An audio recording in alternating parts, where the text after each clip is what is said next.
Everyone once again welcome back to my channel Yashika Mehta. स्वागत है एक बार फिर से आप सभी का मेरे यूट्यूब चैनल पर। एंड आज के इस वीडियो में हम लोग बात करने वाले हैं ह्यूमन फिजियोलॉजी के पार्ट थर्ड की, दैट इज़ सर्कुलेटरी सिस्टम। अगर आपने पिछले दो पार्ट्स नहीं देखे हैं, that is the digestive system and the respiratory system, so please go back and check out that two videos first and then we will move to this part third. और अगर आपने वो दो वीडियोज़ नहीं भी देखे हैं, उसके बाद भी सर्कुलेटरी सिस्टम आप सीख रहे हैं, तो भी आप इसे देख सकते हैं because it's a very new topic.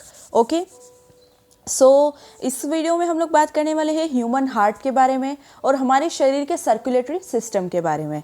ठीक है, जैसे कि आप सभी को पता है कि हम सभी की बॉडी में हार्ट होता है, ठीक है। एंड हार्ट जो होता है वो ब्लड को कैरी करने का काम करता है, ब्लड को ट्रांसपोर्ट करने का काम करता है, ठीक है। तो आज हम ऐसे बहुत सारी बातें हार्ट के बारे में जानेंगे जो आपने शायद ही कभी सुनी होगी। खैर, अब बात करते हैं हम यहाँ पर सर्कुलेटरी सिस्टम के बारे में। Circulatory system is concern with circulation of body fluids to distribute various substances to various body parts. Circulatory system का काम ही क्या है? हमारे शरीर में खून का आदान प्रदान करना। पूरे शरीर में नसें फैली हुई होती है और उन नसों में जो खून होता है उस ब्लड को पूरे शरीर में सर्कुलेट करने का काम ही सर्कुलेटरी सिस्टम का होता है। As you can see here in this circulatory system diagram, आप देख सकते हैं कि किस तरीके से हमारे पूरे बॉडी के अंदर ब्लड वेसल्स फैली होती है। अब ब्लड वेसल्स क्या होती हैं? ब्लड वेसल्स नसें होती हैं जिनमें ब्लड कैरी होता है। Is that clear? सबसे पहले सर्कुलेटरी सिस्टम को इजाद किया था विलियम हार्वे ने। Okay, William Harvey is known as the father of circulatory system. आप यहाँ पर इस डायग्राम में देख सकते हैं कि किस तरीके से जो डीऑक्सीजनेटेड ब्लड है वो ब्लू वीन्स के द्वारा डिनोटेड है एंड जो आर्ट्रियल ब्लड है, मतलब ऑक्सीजनेटेड ब्लड है, वो रेड के द्वारा डिनोटेड है।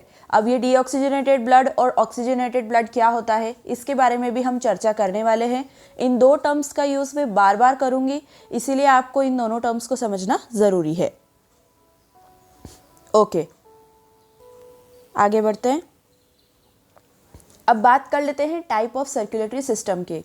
अब क्या होता है कि एक एग्जाम्पल से समझिए आप इस चीज़ को। आपको पता है कि जैसे हमें कोई सामान है, अगर हम घर खाली करते हैं तो हमें सामान एक जगह से दूसरी जगह ले जाने के लिए किसी भी बड़े ट्रक की या बड़े वैन की ज़रूरत होती है। ऐसे ही हमारे शरीर को ब्लड को ट्रांसपोर्ट करने के लिए सर्कुलेटरी सिस्टम की ज़रूरत होती है। और हार्ट को आप ऐसा कह सकते हैं सेंटर ऑफ सर्कुलेटरी सिस्टम। मतलब ये कि हार्ट क्या होता है, जैसे अपन कहते हैं ना कि एक मेन जगह जहाँ रुकने की, ठीक है, जहाँ पर सारी चीज़ें आके रुकती है और वहीं से ट्रांसपोर्टेशन होता है, उसी को हार्ट कहा गया है। ठीक है, आसान भाषा में समझ सकते हैं हम कि हार्ट क्या है, एक मेन ऑर्गन है। हार्ट हमारे शरीर का एक मेन वो सेंटर पॉइंट है जहाँ से हम ब्लड को आदान प्रदान या कैरी करते हैं। Is that clear? चलिए, अब हम बात कर लेते हैं। दो तरीके के सर्कुलेटरी सिस्टम होते हैं। पहला होता है ओपन सर्कुलेटरी सिस्टम और दूसरा होता है closed circulatory system. Open circulatory system में क्या होता है कि इंटरनल ऑर्गन्स और टिश्यूज़ के अंदर ब्लड डायरेक्टली फ्लो होता है, मतलब यहाँ पर कोई भी ब्लड वेसल्स मौजूद नहीं होती। अब ब्लड वेसल्स क्या होती है ये अभी मैं आपको क्लियर कर चुकी हूँ। जो भी नसें होती है वो ओपन सर्कुलेटरी सिस्टम में नहीं होती है, जबकि क्लोज्ड सर्कुलेटरी सिस्टम में ब्लड वेसल्स मौजूद होती है। ब्लड हमेशा ब्लड वेसल्स में ही फ्लो होता है। किसमें? क्लोज्ड सर्कुलेटरी सिस्टम में। अगर मैं इनके एग्जाम्पल्स की बात करूँ तो ओपन सर्कुलेटरी सिस्टम का जो एग्जाम्पल है वो है ऑक्टोपस। ऑक्टोपस के शरीर में नसें नहीं होती है, सारे ऑर्गन्स में और सारे टिश्यूज़ के अंदर ब्लड डायरेक्टली होता है। Is that clear? Closed circulatory system का सबसे अच्छा एग्जाम्पल है ह्यूमन बींग्स। हमारे अंदर ब्लड वेसल्स होती हैं, ठीक है। इसके और भी कई एग्जाम्पल्स हैं, आप लोग मुझे कमेंट सेक्शन में ज़रूर बताइए। चलिए, अब हम लोग आगे बढ़ते हैं। सबसे पहले यहाँ पर मैं दो टर्म्स यूज़ करने वाली हूँ, ऑक्सीजनेटेड। ऑक्सीजनेटेड का मतलब होता है प्योर ब्लड। जिस भी ब्लड के अंदर ऑक्सीजन होता है उसको प्योर ब्लड कहते हैं हम, या फिर आप इसको ऑक्सीजन रिच ब्लड भी कह सकते हैं। Oxygen rich blood, oxygenated blood या प्योर ब्लड, ठीक है, ये है ऑक्सीजनेटेड ब्लड। अब बात करते हैं अपन डीऑक्सीजनेटेड ब्लड की। डीऑक्सीजनेटेड ब्लड वो होता है जिसमें ऑक्सीजन नहीं होती है। इसको आप कार्बन डाइऑक्साइड रिच ब्लड भी कहते हो और इम्प्योर ब्लड के नाम से भी हम डीऑक्सीजनेटेड ब्लड को कहते हैं, या फिर इसका एक नाम और है ऑक्सीजन पुअर ब्लड। ठीक है, मतलब जिसमें ऑक्सीजन नहीं होती है उसको डीऑक्सीजनेटेड ब्लड या फिर कार्बन डाइऑक्साइड रिच ब्लड या फिर इम्प्योर ब्लड के नाम से जाना जाता है। अब यहाँ पर इन टर्म्स में से मैं किसी का भी इस्तेमाल करूँ जब समझाते वक्त, तो आपको क्लियर हो जाना चाहिए कि जब मैं ऑक्सीजनेटेड की बात कर रही हूँ मतलब प्योर ब्लड की बात कर रही हूँ, डीऑक्सीजनेटेड की बात कर रही हूँ इसका मतलब मैं इम्प्योर ब्लड के बारे में बात कर रही हूँ। इतना क्लियर है? चलिए आगे बढ़ते हैं। अब अपन ह्यूमन हार्ट के बारे में जान लेते हैं। ह्यूमन हार्ट एक बहुत ही मेन और सबसे इम्पॉर्टेंट ऑर्गन है हमारे शरीर का, क्योंकि यहीं से हमारा ब्लड कैरी होता है। ठीक है, अब एक जो सबके मन में भ्रम होता है कि ब्लड को क्लीन कौन करता है, हार्ट करता है, तो ये बिल्कुल गलत स्टेटमेंट है। ब्लड को क्लीन हार्ट नहीं करता है, लंग्स ब्लड को क्लीन करती है। ठीक है, हार्ट केवल कैरी करने का काम करता है। ऑक्सीजनेटेड ब्लड और डीऑक्सीजनेटेड ब्लड को कैरी करने का काम हार्ट करता है और ब्लड को क्लीन करने का, ब्लड को प्योरीफाई करने का काम लंग्स करती है। ये आपको क्लियर होना चाहिए। ये डायरेक्ट क्वेश्चन आता है एग्जाम में कि विच ऑर्गन प्योरीफाइज ब्लड, तो आपको लंग्स टिक करके आना है, हार्ट इसका आंसर बिल्कुल भी नहीं है। Is that clear? अब हम एक एक करके हार्ट के बारे में पूरे विस्तार से समझेंगे। सबसे पहले तो आपको ये डायग्राम देख के घबराना नहीं है कि ये सब क्या इसमें है, बिल्कुल आसान है हमारा ह्यूमन हार्ट समझना। आप एक एग्जाम्पल के रूप में अपनी मुट्ठी बंद कीजिए, अपने राइट हैंड की लेफ्ट हैंड की मुट्ठी बंद कीजिए। जो आपकी मुट्ठी होगी उतना ही बड़ा आपका हार्ट होगा और वैसा ही स्ट्रक्चर आपके हार्ट का होता है। जितनी बड़ी मुट्ठी उतना बड़ा हार्ट। ठीक है, इसीलिए आपका जो शरीर है, आपके शरीर की बनावट के हिसाब से ही आपका हार्ट होता है। और अगर आपको जानना है कि आपका हार्ट कितना बड़ा है तो बस एक मुट्ठी बंद कीजिए अपनी हाथों की और पता कर लीजिए कि आपका हार्ट का साइज़ क्या है। Is that clear? चलिए अब हम सीखेंगे हार्ट के स्ट्रक्चर को। सबसे पहले हार्ट को स्ट्रक्चर को समझने से पहले आपको एक चीज़ पता होनी चाहिए कि हार्ट एक पंपिंग ऑर्गन है। पंपिंग ऑर्गन का मतलब ये होता है कि जो ब्लड को पंप करता है। ठीक है, पंप करना मतलब जैसे आपने पता है कि हार्ट अपना इस तरीके से साउंड क्रिएट करता है, हार्ट्स की जो बीट होती है तो वो हर बीट के साथ ब्लड को पंप करता है। ठीक है, अब यहाँ पर हम समझते हैं हार्ट के 4 चैम्बर होते हैं। हम लोग ये भी सीखने वाले हैं कि क्या ये चैम्बर्स की संख्या बढ़ सकती है, कम हो सकती है। हाँ, तो बिल्कुल ये बढ़ सकती है और कम हो सकती है। मैं आपको लास्ट में बताऊंगी कि 13 चैम्बर्ड एनिमल्स भी होते हैं, 2 चैम्बर्ड भी होते हैं, 3 चैम्बर्ड भी होते हैं और 4 चैम्बर्ड भी होते हैं, जिसमें से हम लोग क्या हैं, ह्यूमन बींग्स 4 चैम्बर्ड हार्ट वाले मनुष्य। ठीक है, 4 चैम्बर्ड हार्ट वाले हैं हम लोग। अब बात करते हैं अपन लोग हार्ट की। हार्ट के अंदर 4 चैम्बर्स होते हैं। अब ये जो 4 चैम्बर्स होते हैं ये हार्ट के अलग अलग हिस्सों में होते हैं। 2 तो राइट साइड पे होते हैं और 2 चैम्बर लेफ्ट साइड पे होते हैं। ठीक है, ऊपर के दोनों वाले चैम्बर्स जो होते हैं उन्हें ऑट्रियम कहते हैं, ऑट्रियम भी कह सकते हैं और कहीं कहीं पर आपको ऑरिकल्स भी लिखा हुआ दिखेगा, तो that was also correct. Don't get confused between these 2 terms, that is atrium and auricles, both mean same. Is that clear? Okay, and the lower 2 chamber are known as ventricles. upper 2 chambers को auricles कहते हैं, lower 2 chambers को ventricles कहते हैं। एक minute. upper 2 chambers are known as auricles or atrium and the lower 2 chambers are known as ventricles. इन्हें ventricles कहते हैं। अब आपको एक चीज़ ध्यान रखनी है, एग्जाम में डायरेक्ट क्वेश्चन पूछता है कि अपर 2 चैम्बर्स क्या होते हैं, ऑरिकल्स, एंड लोअर 2 चैम्बर्स क्या होते हैं, वेंट्रिकल्स। ठीक है, अब हम बात करते हैं ऑक्सीजनेटेड और डीऑक्सीजनेटेड ब्लड की। अगर हम हार्ट की बात करें तो राइट साइड के अंदर होता है डीऑक्सीजनेटेड ब्लड। ये आपको हमेशा ध्यान रखना है कि right side consist of deoxygenated blood, या फिर इसे आप इम्प्योर ब्लड भी कहते हैं। आपके हार्ट के राइट तरफ सीधी तरफ होता है डीऑक्सीजनेटेड ब्लड और जो लेफ्ट पार्ट होता है, लेफ्ट में होता है oxygenated blood. Oxygenated blood.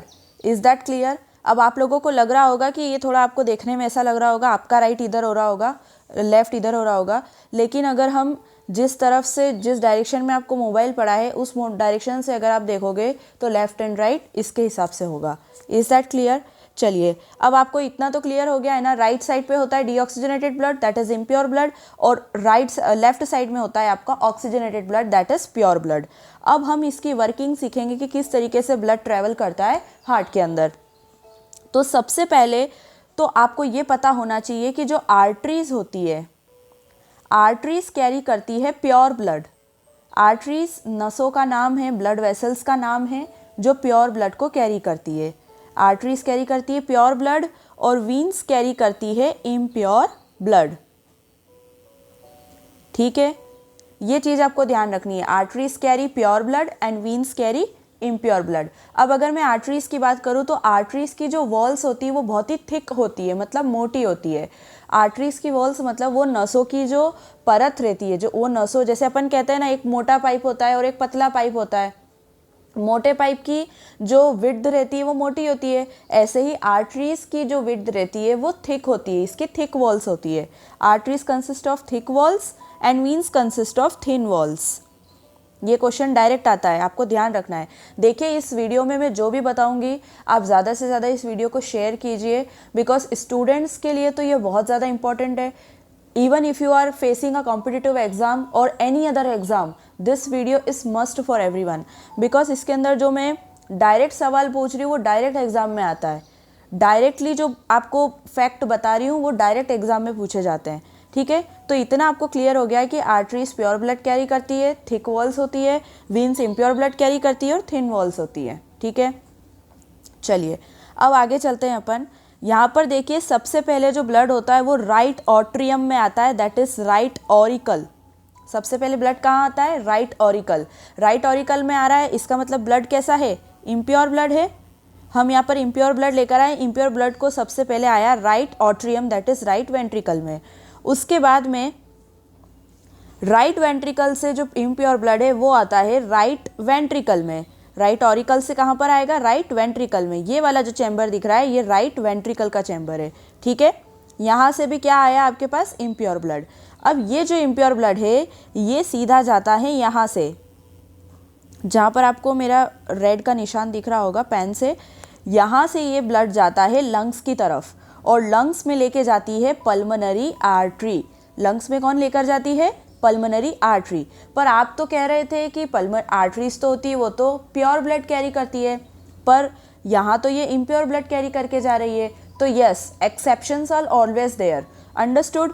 Pulmonary artery जो होती है वो इम्प्योर ब्लड कैरी करती है और पल्मोनरी वीन जो होती है वो प्योर ब्लड कैरी करती है। इसके अलावा जितनी भी आर्टरीज हैं वो सभी प्योर ब्लड कैरी करती है और जितनी भी वीन्स हैं वो सभी भी इम्प्योर ब्लड ही कैरी करती है। ठीक है, सिर्फ और सिर्फ पल्मोनरी आर्टरी जो होती है वो इम्प्योर ब्लड लेती है और पल्मोनरी वीन जो होती है वो प्योर ब्लड लंग्स से लेके आती है। Is that clear? चलिए देखिए, यहाँ तक ब्लड था, ब्लड कहाँ गया? अभी ब्लड गया आपका पल्मोनरी आर्टरी के अंदर, और पल्मोनरी आर्टरी जो होती है वो ब्लड को कहाँ लेके जाएगी? वो लेके जाएगी ब्लड को लंग्स तक। कहाँ जाएगी ये? लंग्स तक जाएगी। लंग्स में क्या होती है? ऑक्सीजन है ना, हम लोग ऑक्सीजन लेते हैं, कार्बन डाइऑक्साइड रिलीज करते हैं। तो ये जो ऑक्सीजन हम ले रहे हैं ये ऑक्सीजन हमारे लंग्स के द्वारा एब्जॉर्ब होती है और एल्वलाइज के थ्रू सीधा हमारे ब्लड में आ जाता है। Is that clear? अब ये एल्वलाइज क्या होती है? एल्वलाइज लंग्स के अंदर ऐसी मौजूद होती है, ऐसे चैम्बर जैसी, ऐसे गुच्छे गुच्छे, जैसे अंगूर देखे आपने, अंगूर का गुच्छा, इस तरीके की लंग्स के अंदर एल्वलाइज मौजूद होती है। ठीक है, उनके अंदर ब्लड होता है और उनके अंदर जो ऑक्सीजन है डायरेक्टली जो हम एटमॉस्फेयर से लेते हैं वो उसमें एब्जॉर्ब हो जाता है। इतना आप सभी को क्लियर है? तो ब्लड आया था राइट ऑरिकल में, राइट ऑरिकल से ब्लड गया राइट वेंट्रिकल में, राइट वेंट्रिकल से ब्लड गया लंग्स की तरफ और लेकर कौन गया लंग्स तक? Pulmonary artery. ये याद रखना, ठीक है। चलिए, तो अब तो ब्लड जा चुका है पल्मोनरी आर्टरी के द्वारा लंग्स के अंदर। अब लंग्स जो होती है, लंग्स ने क्या किया? उस ब्लड के अंदर से जो कार्बन डाइऑक्साइड था उसको तो वापस जब हम एक्सहेल करते ब्रीदिंग के थ्रू तब रिलीज कर दिया, और जो ऑक्सीजन थी जो हमने एब्जॉर्ब करी थी वो लंग्स के थ्रू कहाँ आ गई? ब्लड के अंदर आ गई। इतना क्लियर हुआ। अब वो जो ब्लड के अंदर ऑक्सीजन आ गई है तो ब्लड क्या हो गया है, ब्लड प्योर हो गया है और ब्लड को हम कहेंगे ऑक्सीजनेटेड ब्लड। अब ये जो ऑक्सीजनेटेड ब्लड था ये लंग्स के अंदर, लंग्स के द्वारा अब किस में आएगा, अब ये आएगा पल्मोनरी वीन के द्वारा। ये रही पल्मोनरी वीन, लंग्स में गया, लंग्स से किस में आएगा, पल्मोनरी वीन्स में आएगा। ये देखिए यहाँ पर आपको पल्मोनरी वीन लिखा हुआ दिख रहा होगा, दिस इज पल्मोनरी वीन। ठीक है, पल्मोनरी वीन के अंदर आता है आपका क्या, ऑक्सीजनेटेड ब्लड। लंग्स के द्वारा ऑक्सीजन रिच ब्लड आया और फिर यहाँ से आया आपके लेफ्ट ऑरिकल में। ये जो हिस्सा है ये है लेफ्ट ऑरिकल का हिस्सा। लेफ्ट ऑरिकल में ब्लड आ चुका है। अब लेफ्ट ऑरिकल के अंदर जो ब्लड आया है वो जाएगा लेफ्ट ऑरिकल से राइट वेंट्रिकल के अंदर, सॉरी लेफ्ट वेंट्रिकल में, ये लेफ्ट साइड है ना। यहाँ पर लेफ्ट ऑरिकल में आया ब्लड, पल्मोनरी वीन के द्वारा कहाँ आया, लेफ्ट ऑरिकल में। अब जाएगा लेफ्ट वेंट्रिकल में, ये रहा लेफ्ट वेंट्रिकल। लेफ्ट वेंट्रिकल से अब ये जाएगा बॉडी के दूसरे हिस्सों में, to various parts of the body. Okay, to various parts of the body. Left ventricle से कहाँ जाएगा blood, to various parts of the body. Is that clear. तो इस तरीके से ब्लड ट्रैवल करता है पूरे हार्ट के अंदर। अब हार्ट के अंदर कुछ रोचक जानने वाली बातें ये हैं। सबसे पहले तो ये जो वॉल दिख रही है आपको जिस पे मैंने मार्क किया है, इसको कहते हैं सेप्टम। मतलब लेफ्ट चैम्बर को राइट चैम्बर से अलग करने वाली वॉल को कहा जाता है सेप्टम। ये क्वेश्चन भी डायरेक्टली आता है एग्जाम में। Okay, a wall separating the left side to the right side of the heart is known as septum. Septum इन दोनों को क्या करती है, अलग करती है। और क्या इसमें जानने वाली बात है, आपने हार्ट का स्ट्रक्चर तो देख ही लिया, मुट्ठी जैसा होता है। ठीक है, अब देखो ये यहाँ से फ्रॉम हेड एंड आर्म्स, ये जो इधर ब्लड आ रहा है इसके अंदर, ये जो ब्लड है ये डीऑक्सीजनेटेड ब्लड है। इसमें आता है डीऑक्सीजनेटेड ब्लड कहाँ से, हेड से और आर्म्स से, मतलब अपने सिर से और हाथों से, आर्म्स से। उसके बाद में यहाँ से जो ब्लड आ रहा है ये आता है हमारी लोअर बॉडी से। हमारी लोअर बॉडी से जो ब्लड आता है वो इस तरफ से आता है।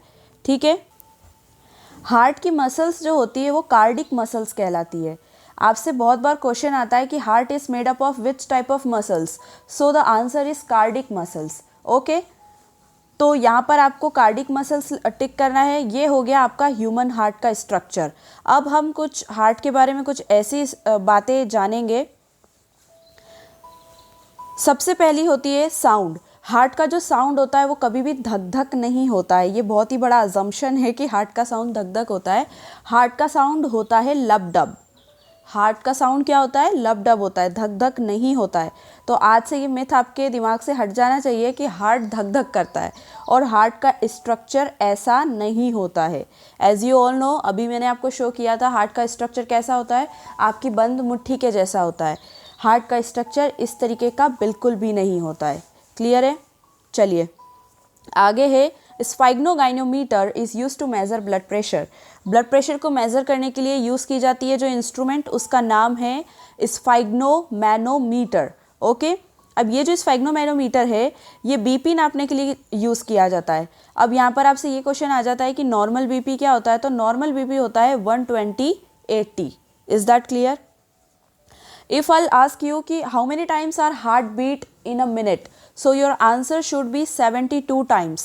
Our heart beats 72 times in a minute. And the next is the number of beats per minute is called pulse rate. आप लोगों ने pulse rate के बारे में सुना होगा।